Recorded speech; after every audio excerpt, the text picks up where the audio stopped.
everything we've got.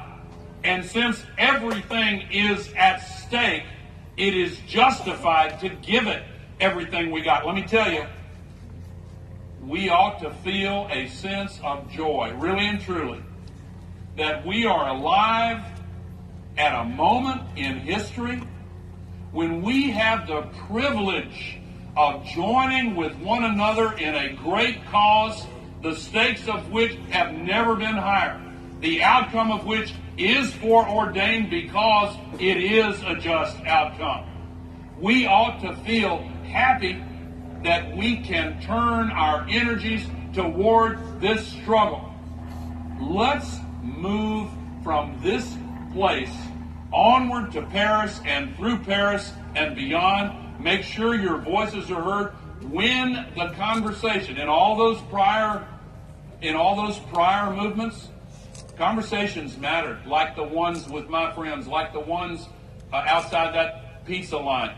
Don't be dissuaded if some denier says, I don't want to talk about it. Sometimes it's like that movie with a dysfunctional family and an alcoholic father who flies into a rage if the word alcohol is mentioned. Some people, you mention the word climate, they just fly into a rage. And some people decide to keep the peace by never even talking about the gorilla in the middle of the room.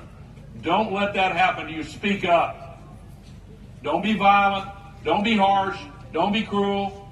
Be persistent. Be persuasive. The facts are on your side. The truth is on your side. We are going to win. Now, finally, imagine a future time when your kids look back on this moment on the Stanford campus and they're coming of age. They will ask one of two questions back of us in this day and time, depending upon the circumstances in which they find the world they inherit from us. If they live in a world with hundreds of millions of climate refugees, with governance failing, with sea levels rising and coastal cities abandoned and tropical diseases moving northward and stronger storms and deeper droughts and all of the horrors the scientists have tried to warn us about, they would be justified in looking back at us in this day and time and asking, what were you thinking? How could you not have acted? Was it too hard? Were you watching Dancing with the Stars?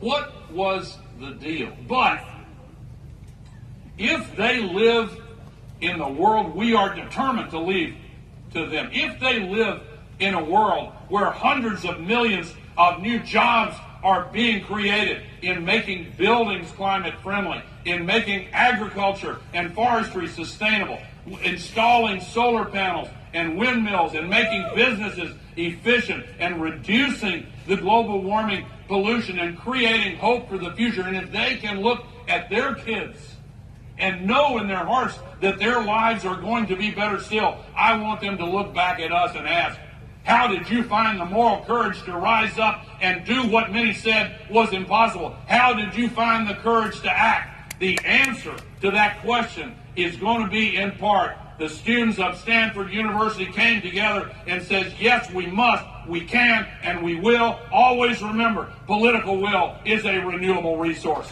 Thank you. Let's